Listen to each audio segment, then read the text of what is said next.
कोई ना कोई मुझे जरूर सुन रहा है जिसके जीवन में ये समस्या चल रही है। और आज परमेश्वर का वचन आपसे बात कर रहा है। आप उसके वचन को ले लीजिए और इंसान को मत सुनना। आपने लोगों की सुनी होगी, आपने अपने मन की सुनी होगी। आप उस बात को थोड़ी देर के लिए अलग कर दो और परमेश्वर के वचन को सुनकर आज एक डिसीजन लो कि मैं परमेश्वर की इच्छा को पूरी करूंगी, मैं परमेश्वर की इच्छा को पूरा करूंगा। मैं आपको सच्ची कहता हूं, अगर आपने परमेश्वर को बीच में रख के डिसीजन लिया ना, परमेश्वर आपको कभी भी झुकने नहीं देगा, नीचे नहीं होने देगा, वो आपको बर्बाद नहीं होने देगा, वो आपको आबाद करेगा। Praise the Lord. आप मेरे चैनल को, pastor Dinesh Chawla YouTube channel को सब्सक्राइब कीजिए और बेल आइकॉन जरूर दबाइए। मैं ये इसलिए कह रहा हूँ ताकि मुझे इंकरेजमेंट हो और मुझे ये महसूस हो कि जो सरमन मैं बना रहा हूँ लोगों के लिए, उन लोगों तक पहुँच रहा है। प्रेज़ द लॉर्ड, हालेलुया, प्रभु की महिमा हो। मैं परमेश्वर को धन्यवाद देता हूँ, एक बार फिर से हम मिले हैं प्रभु की महिमा करने के लिए। और सचमुच परमेश्वर का धन्यवाद करेंगे कि उसने हम सबको ज़िंदा रखा है। उसने हमें एक और मौका दिया कि हम इस पृथ्वी पर एक और दिन प्रभु की महिमा करें। दोस्तों, पता है, जब प्रभु यीशु मसीह के चेलों ने प्रभु यीशु से पूछा कि यूहन्ना अपने लोगों को, अपने चेलों को प्रार्थना करने सिखाता है, तो आप हमें भी प्रार्थना करना सिखाइए। तो प्रभु यीशु मसीह ने उनको कहा कि तुम इस प्रकार प्रार्थना किया करो। और प्रार्थना थी वो मत्ती रचित सुसमाचार 6 के 9 से लेकर 13 तक। बहुत ही बेहतरीन प्रार्थना है, आप सब जानते हैं इस बात को। लेकिन मैं आज आपको उस प्रार्थना के बारे में डिटेल्स में बताना चाहता हूं कि उस प्रार्थना के एक एक शब्द का मतलब क्या है। तो हम इसको जानेंगे, क्योंकि जो भी चीज़ है हमें जानकर करनी है ना। यूहन्ना 17 के 3 में लिखा हुआ है, अद्वैत परमेश्वर को और मसीह यीशु को जानना ही अनंत जीवन है। मतलब उसको जानना बहुत ज़रूरी है। आज दुनिया में देखते हैं बहुत सारे लोग मानते हैं। देखिए, मानना एक अलग चीज़ है, मानते तो बहुत लोगों को है, लेकिन जानकर मानना बहुत ही इफेक्टिव होता है। और हमारा परमेश्वर चाहता है कि हम उसे पहले जानें, हम उसके बारे में सारी जानकारी रखें, उसके प्रेम को जानें, उसके हर एक आशीष को जानें और आगे बढ़ें। तो आइए हम चलते हैं मत्ती 6 अध्याय उसके 9 वचन में लिखा हुआ है, हे हमारे पिता तू जो स्वर्ग में है, तेरा नाम पवित्र माना जाए। ये सब प्रार्थना आप जानते हैं। मैं आपको एक एक वचन में सीधा डायरेक्टली लेके चलता हूं। हे हमारे पिता, ऐसा नहीं बोला हे मेरे पिता, ये हमारे। सबसे इंपॉर्टेंट चीज याद रखना, हमारे मतलब आपकी यूनिटी हो। जब आप मिलकर प्रार्थना करते हैं तो हमारे पिता कहना है। अगर हम अकेले भी हैं तो कहना हमारे पिता, मतलब आपको एक क्लिक होगा कि हमारे मतलब कौन, आपके जितने भाई बंधु विश्वास में हैं, आपके परिवार के लोग जो विश्वास में हैं। हमारे पिता मतलब हम यूनिटी में हैं। प्रभु, आपको यूनिटी में रहना बहुत जरूरी है, क्योंकि शैतान का सबसे बड़ा टारगेट है यूनिटी को तोड़ना, आपको अलग करना, आपको परेशानी में डालना, आपकी दोस्ती को तोड़ना, आपकी संगति को तोड़ना। आप देखिए कई बार अच्छे ग्रुप्स, अच्छी संगति करने वालों के बीच में दरार पड़ जाती है। अच्छी संगति करने वाले अच्छी भक्ति कर रहे थे, अच्छी प्रार्थना कर रहे थे, अच्छा आप आपस में प्रीति भोजन कर रहे थे, लेकिन कभी कभी ऐसा हो जाता है कि उस बीच में छोटी सी मिसअंडरस्टैंडिंग आ जाती है और लोग दूर हो जाते हैं, एक दूसरे से मन दूर हो जाता है। ऐसा नहीं होना चाहिए। अगर कभी ऐसा हुआ भी है, कोई मुझे सुन रहा है, ऐसा मेरा भाई या मेरी बहन, तो मैं आज आपको बोलना चाहता हूं, वो छोटी बात होगी जरूर, क्योंकि आप आपस में दोस्त हैं, आप आपस में भाई बहन हैं, तो आप यूनिटी में रहिए और शैतान की इस योजना को जानिए, क्योंकि वहां लिखा हुआ है कि हम शैतान की योजनाओं से अनजान नहीं हैं। हालेलुया। वहीं पर लिखा हुआ है कि तुम उसके अपराध क्षमा करो। 2 कुरिन्थियों के अंदर लिखा है तुम उसके अपराध क्षमा करो, क्योंकि हम जिसके अपराध क्षमा करते हैं वो क्षमा हो जाते हैं, मतलब अगर नहीं करते तो नहीं होते। और वहीं पे लिखा हुआ है कि हम शैतान की योजनाओं से अनजान नहीं हैं, मतलब ये शैतान की योजना है कि हम क्षमा न करें, हमारे बीच में दरार हो। शैतान नहीं चाहता कि हमारी यूनिटी हो, शैतान नहीं चाहता कि कोई घर खुश रहे, शैतान नहीं चाहता कि आपस में परिवार आनंद मनाए, शैतान नहीं चाहता कि प्रभु की आराधना हो। हमें यह देखना जरूरी है कि हमारा पिता के साथ जो परमेश्वर है उसके साथ संबंध क्या है। आपको पता होना चाहिए ये कि पुराने नियम में जितने भी नबी थे, चाहे छोटे नबी हो या बड़े नबी हो, हर एक ने बहुत सारी बातें सुनी, परमेश्वर के वचनों को सुना और वो वचन लेकर वो मैसेंजर बने, दूसरों के लिए ब्लेसिंग बने, दूसरों को पास ऑन किया। लेकिन आप अगर गौर करें, मैं आपका गौर करवाना चाहता हूं इस बात पर कि पुराने नियम में किसी भी व्यक्ति ने, चाहे वो कितना ही परमेश्वर के क्लोज क्यों ना हो, उसने कभी भी परमेश्वर को पिता करके संबोधित नहीं किया। क्या? परमेश्वर को पिता करके संबोधित नहीं किया। यह अधिकार केवल प्रभु यीशु मसीह ने दिया। यूहन्ना 1:12 में लिखा हुआ है, अर्थात जितनों ने उसे ग्रहण किया उसने उन्हें पिता की संतान होने का अधिकार दिया। यह अधिकार प्रभु यीशु मसीह लेकर आए, और आज वो अधिकार लेकर अगर हम यीशु मसीह के फॉलोअर्स हैं तो हम पूरे अधिकार के साथ पिता को हम पिता कह के हे अब्बा हे पिता करके बुला सकते हैं, क्योंकि उसी का आत्मा हमारे अंदर है। हालेलुया। तो मैं बताना चाहता हूं, पहले आपको संबंध को जानना जरूरी है, एक्नॉलेज करना जरूरी है कि मैं किससे बात कर रहा हूं। हे हमारे पिता आप जो स्वर्ग में हैं। दूसरा, आपका नाम पवित्र माना जाए। आपका नाम पवित्र माना जाए, परमेश्वर का नाम पवित्र माना जाए। कैसे पवित्र माना जाएगा? आज लोग परमेश्वर को देख रहे हैं कि हमें देख रहे हैं? डेफिनेटली लोग हमें देख रहे हैं। तो प्रभु का वचन पहला पतरस में 1:15 में लिखा हुआ है, पवित्र बनो जैसे मैं पवित्र हूं। और पहला थिस्सलुनीकियों के 4:3 में लिखा हुआ है, पवित्र बनो अर्थात व्यभिचार से बचे रहो। कहने का मतलब है कि प्रभु परमेश्वर की इच्छा है कि हम पवित्र बने। डेफिनेटली हम जब तक पवित्र नहीं होंगे तो हम प्रभु को कैसे बोलेंगे कि तेरा नाम पवित्र माना जाए? क्योंकि उसका नाम कौन लेता है? उसका नाम हम लेते हैं, हम उसके लोग लेते हैं, परमेश्वर के लोग लेते हैं इस पृथ्वी पर। अगर हम ही पवित्र जीवन नहीं जीते हैं तो हम दूसरों को कैसे कह सकते हैं कि परमेश्वर का नाम पवित्र माना जाए, तुम पवित्र रहो या तुम सुसमाचार सुनो, तुम उस पर विश्वास करो? It is not possible. इसलिए हमें यह समझना जरूरी है, हे हमारे पिता मेरा संबंध तेरे साथ है, तू जो स्वर्ग में है यह जानना जरूरी है कि वो स्वर्ग में परमेश्वर है, वो सृष्टि का रचने वाला परमेश्वर है, वो स्वर्ग का बनाने वाला परमेश्वर है, और उसका हेड ऑफिस जो है वो स्वर्ग में है। हालेलुया। मतलब हमारी जो लिंक है वो स्वर्ग के साथ है। और अब ये भी कहना साथ में कि तेरा नाम पवित्र माना जाए। हे हमारे पिता तू जो स्वर्ग में है तेरा नाम पवित्र माना जाए। ठीक है, हालेलुया। अब इसके बाद में तेरा राज्य आए, मतलब हमें ये उम्मीद दिखानी है कि प्रभु हम चाहते हैं, वी विश कि आपका किंगडम आए। सिर्फ बोलोगे? सिर्फ बोलने वाले नहीं, लेकिन काम करने वाले बने। अगर मैं बोलूं कि मैं चाहता हूं कि आज हमारे घर में कुछ अच्छा हो, कुछ अच्छी साफ सफाई हो, आज अगर हम बोलते हैं कि हमारी कलीसिया में आज साफ सफाई हो, तो हम ऐसे सिर्फ बोल नहीं सकते, लेकिन हमें उसमें कुछ ना कुछ तो भी पार्ट लेना पड़ेगा। हमें उसका सिस्टम बनाना पड़ेगा, उसके लिए टीम बनानी पड़ेगी, उसके लिए सामान लेकर आना पड़ेगा, उसको ऑर्गेनाइज करना पड़ेगा, उसको बोलना पड़ेगा किसी को। हर एक का एक पार्ट है।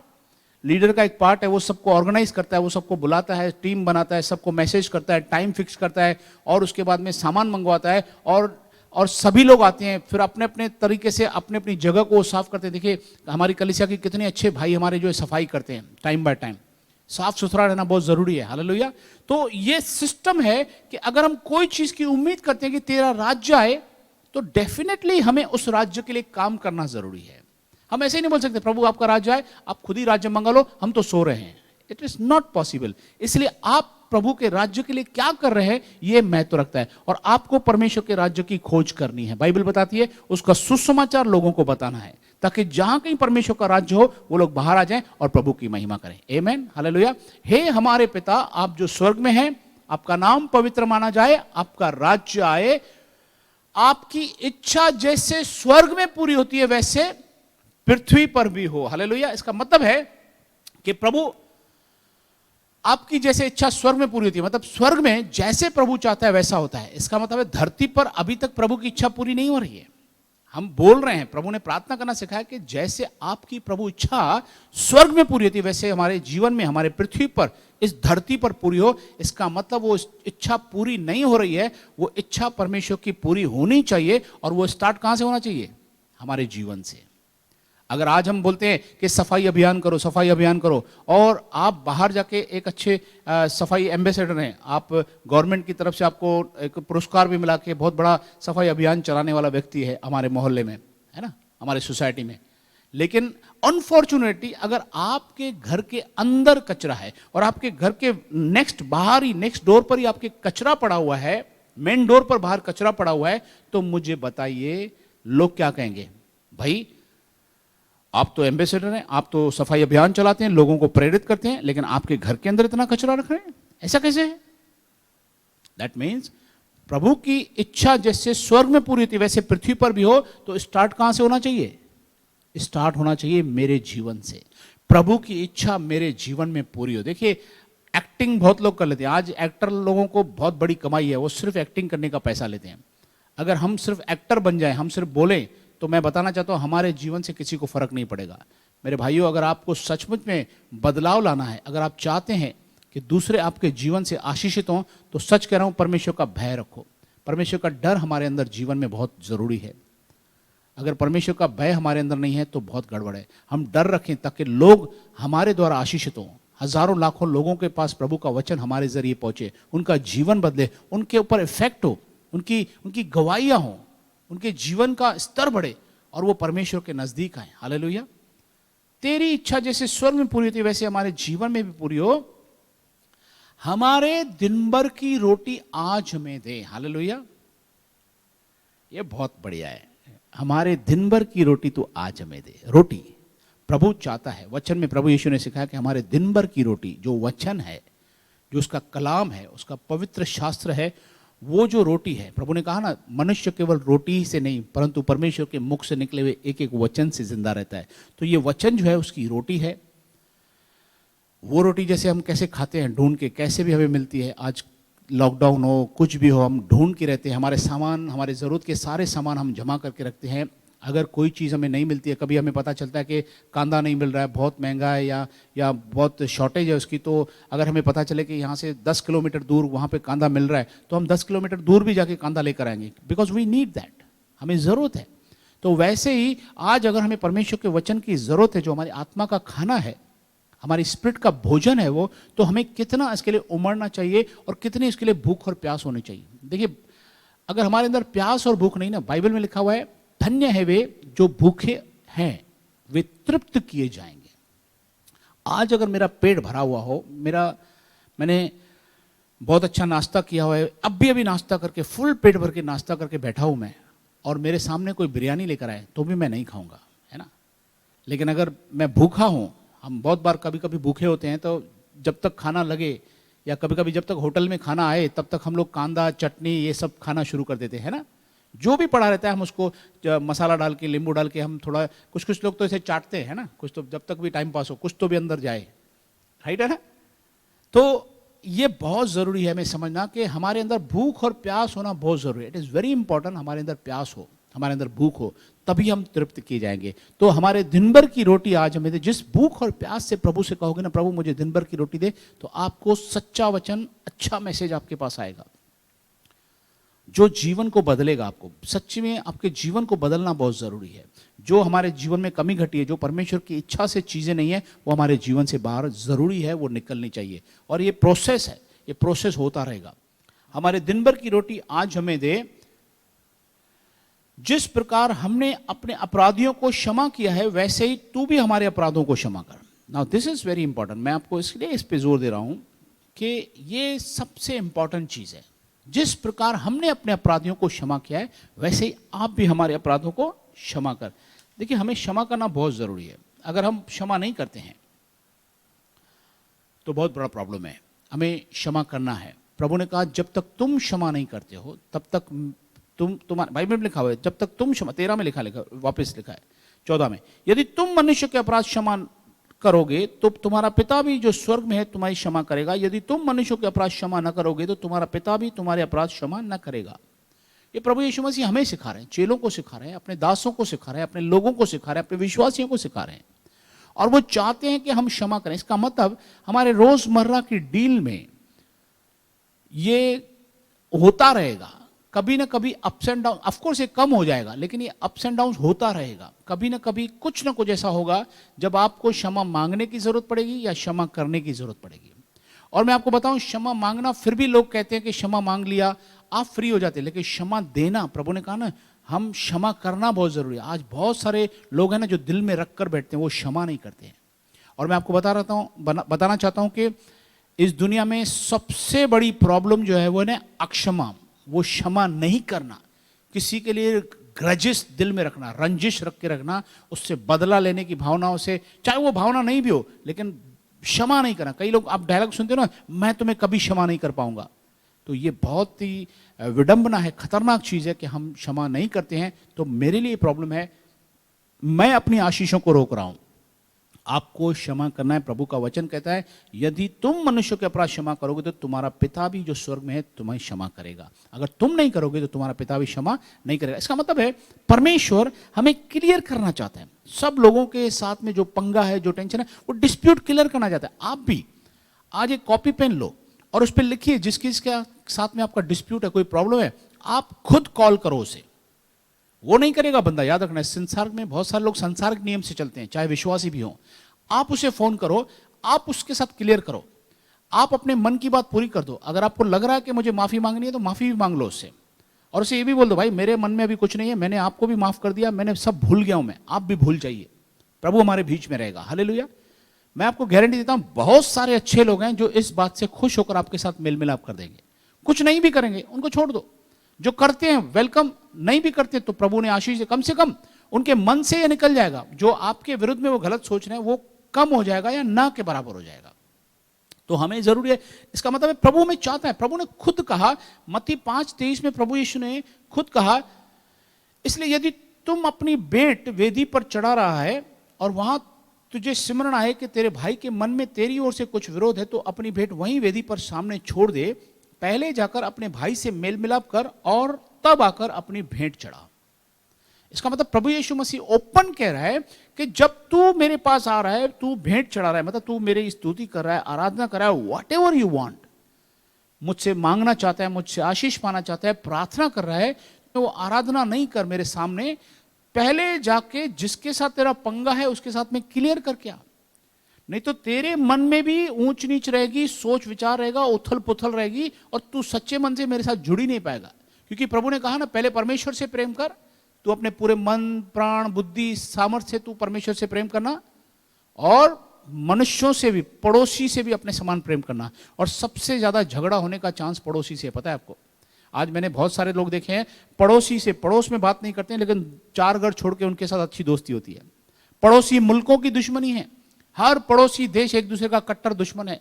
आज करोड़ों डॉलर, करोड़ों रुपया खर्चा करती है हर कंट्री अपने लाइन ऑफ कंट्रोल पे, कितने हथियार रखते हैं, कितनी आर्मी खड़ी करते हैं। खतरा उसको किससे? जो देश दूर है उससे नहीं है इतना ज्यादा, जो पड़ोसी देश है उससे खतरा। आज पड़ोसी देशों की मोस्टली दुश्मनी है।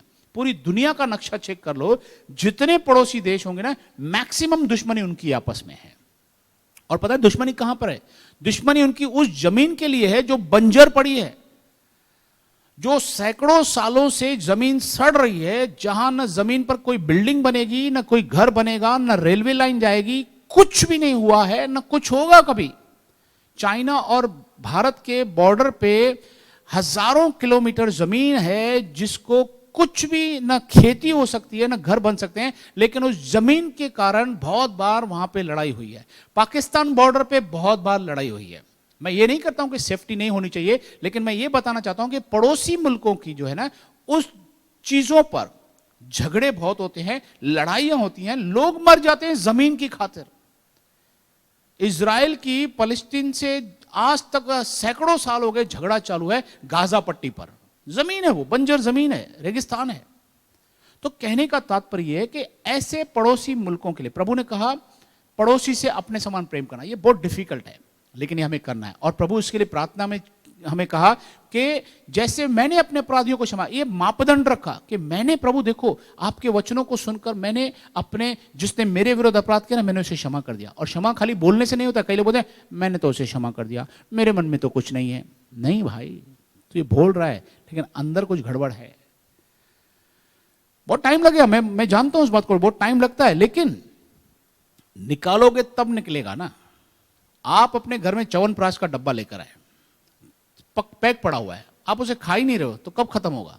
आपको खोलना पड़ेगा, डब्बा खोलोगे, चम्मच डालोगे, खाओगे, तभी 10 दिन 15 दिन 1 महीने बाद देखोगे च्यवनप्राश खत्म हो गया, दूसरा लेकर आओ। डब्बा खोलोगे ही नहीं, ये डब्बा खोलोगे ही नहीं तो अंदर से कहां निकलेगा कचरा?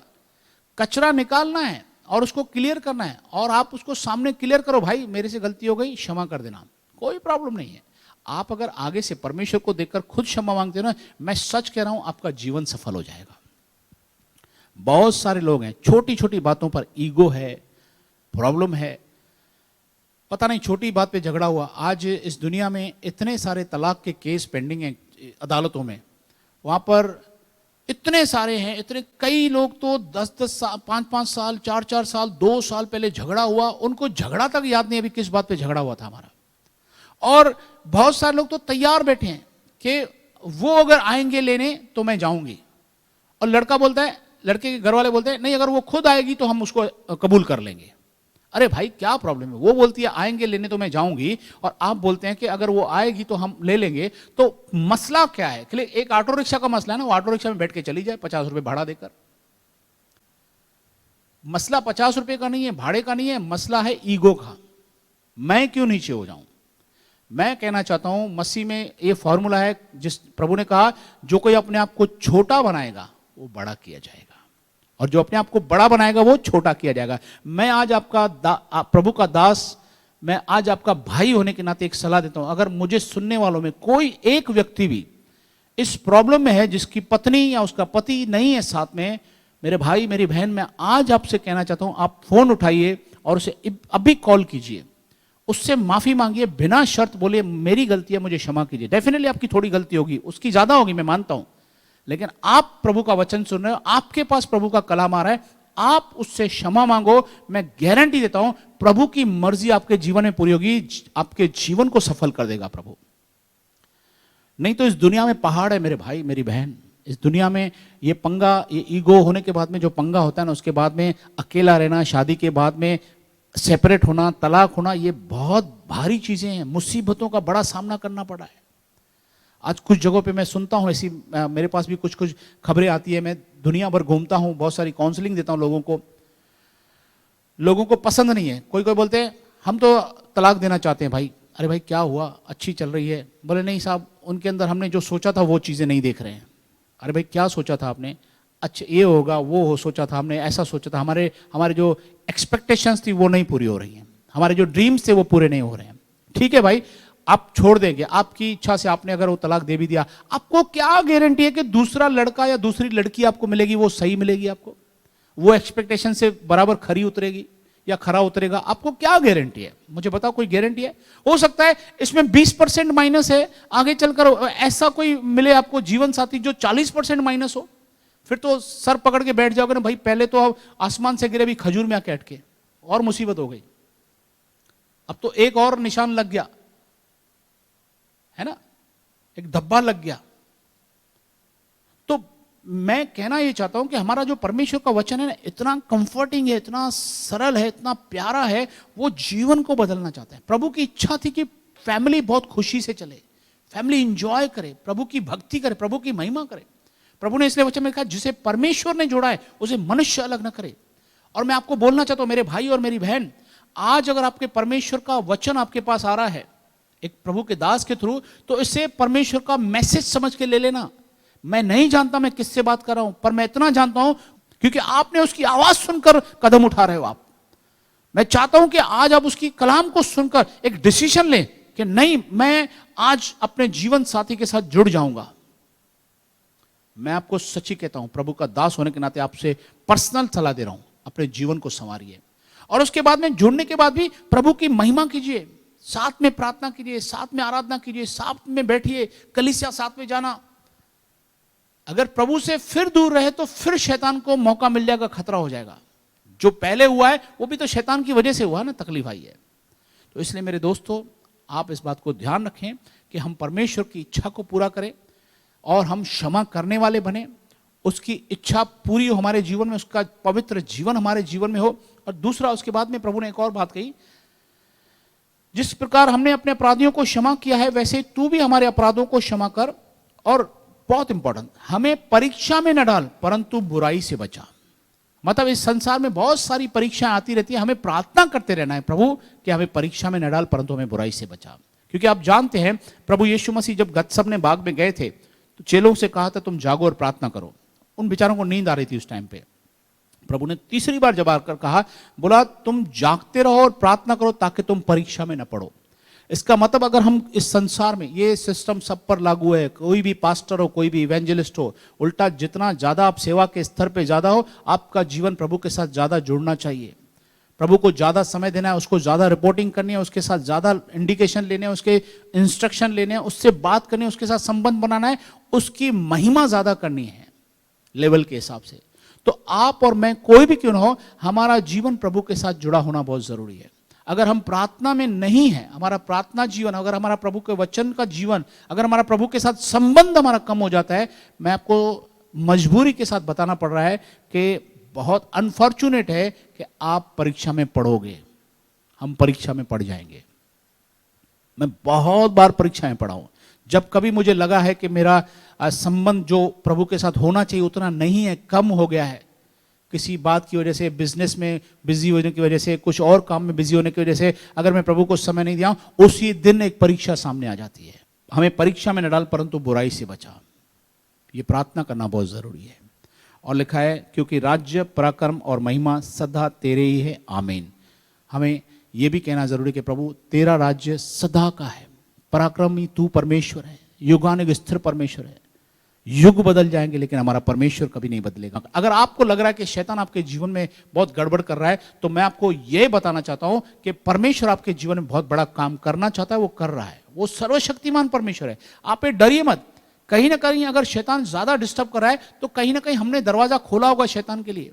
यह बात याद रखिए, कहीं ना कहीं हमने ओपन किया उसके लिए, कुछ परीक्षा को हमने खुद बुलाया होगा। याकूब 1:12 में लिखा हुआ है, हम अपनी इच्छा से खिंचकर फंसकर परीक्षा में पढ़ते हैं। और परीक्षाएं जो अभिलाषाएं हैं वो गर्भवती होकर पाप को जन्म देती है। पाप जब बढ़ जाता है तब मृत्यु को उत्पन्न करता है। सिस्टम है। आपने सुना ना, पहले जमाने बोलते थे तेरे पाप का घड़ा भर गया है। तो आप और मैं इस बात से समझदार रहें, सावधान रहें कि हम प्रभु की महिमा करें, यूनिटी में रहें, बी यूनाइटेड, आपस में एक मन रहो।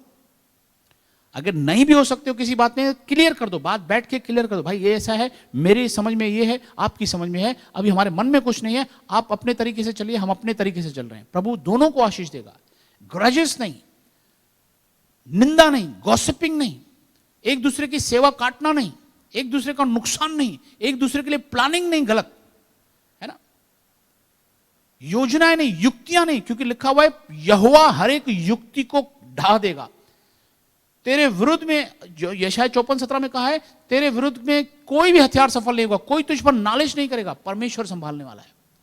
और भजन में लिखा है, कोई युक्ति यहोवा के आगे रुकती नहीं है। हालेलुया। तो इसके लिए हम प्लानर नहीं हो, हम प्रभु के सामने नम्र रहे। प्रभु हमारा जिंदा खुदा है, वो हमारी सहायता करता है, मदद करता है।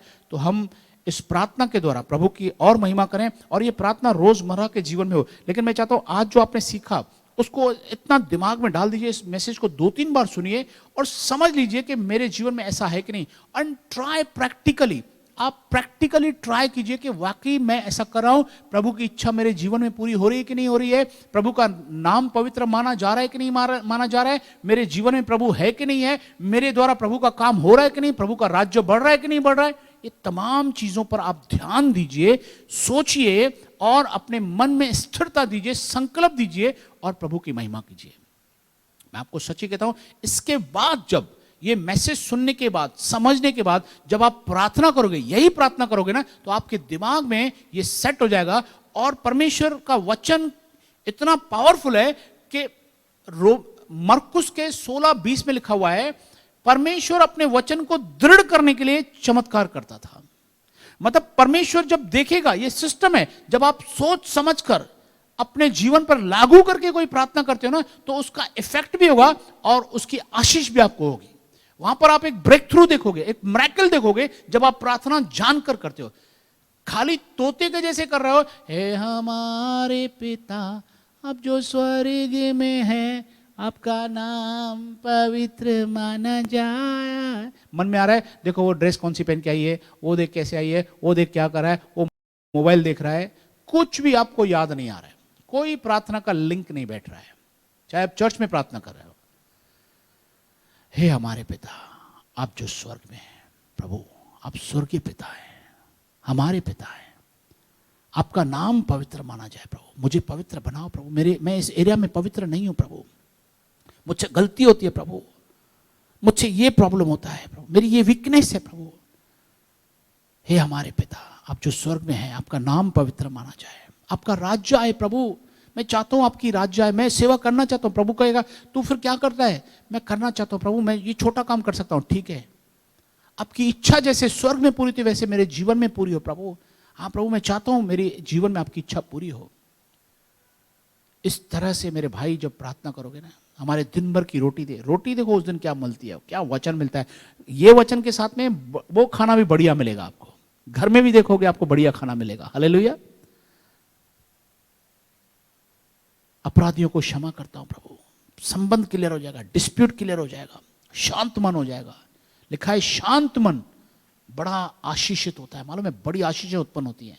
मन शांत हो जाएगा आपका, बेचैनी दूर हो जाएगी आपकी, डिस्प्यूट्स खत्म हो जाएंगे और परीक्षा नहीं आएगी।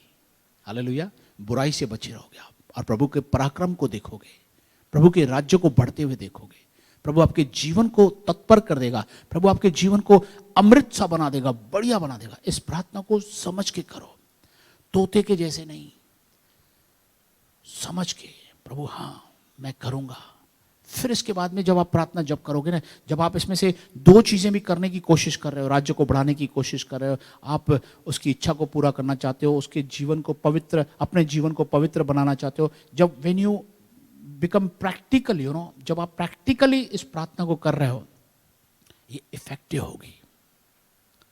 क्योंकि आप कुछ कर रहे हो, आपके पीछे सेक्रीफाइस है, बैकग्राउंड में सेक्रीफाइस है, फिर ये इफेक्टिव हो जाएगा। हालेलुया। तो मैं प्रभु की महिमा करता हूँ और मैं चाहता हूँ कि हम सब इस प्रार्थना को जानकर करें और प्रभु की महिमा हम सबके जीवन में हो। और मेरे बहुत सारे रिगार्ड्स हैं, बहुत सारे आशीषें आपके लिए हैं। प्रभु आपके जीवन में बहुत सारी आशीषें हैं। God bless you. हालेलुया। प्यारे पिता, तूने हमसे इतना प्यार किया, हमें पापों से छुड़ाने को अपने बेटे को कुर्बान किया। प्यारे पिता, तूने हमसे इतना प्यार किया, हमें पापों से छुड़ाने को अपने बेटे को कुर्बान किया। हम गाए हो साना, तू राजाओं का है राजा, तेरी महिमा होवे सदा। तू है प्रभु हमारा खुदा, तू है यीशु हमारा पिता। यीशु मसीह तेरे जैसा है कोई नहीं, तेरे चरणों में झुके आसमान और महिमा गाए जमीन। यीशु मसीह तेरे जैसा है कोई नहीं, तेरे चरणों में झुके आसमान और महिमा गाए जमीन। हम गाए हो जाना, तू राजाओं का है राजा, तेरी महिमा होवे सदा। तू है प्रभु हमारा खुदा। प्यारे पिता, इस सुंदर सुबह में आपकी महिमा करते हैं प्रभु यीशु मसीह के नाम से। प्रभु आपके चरणों के करीब आते हैं खुदावन, धन्यवाद देते हैं प्रभु, आज इस पल तक आपने हम सबको संभाला है, जिंदा रखा है, कलीसिया को सुरक्षित रखा है, इसके लिए धन्यवाद पिता। पिता आपके अनुग्रह की लिए हम धन्यवाद देते हैं प्रभु, आपकी कृपा दया के लिए हम आपका धन्यवाद देते हैं। आपकी कृपा और दया हम पर बनी रहे, आपकी शांति रहे, सुरक्षित रहे, सभी सारे परिवारों को सुरक्षित रखना, सही सलामत रखना, हर बीमारी से, खतरे से हर एक को संभाल के रखना पिता। और हर एक बात में प्रभु, हर एक वचन में, सरमन में प्रभु आपकी इच्छा पूरी हो, हमारे जीवनों में आपकी इच्छा पूरी हो, ऐसी हम दुआ करते हैं प्रभु यीशु के नाम से मांगते हैं, आमीन।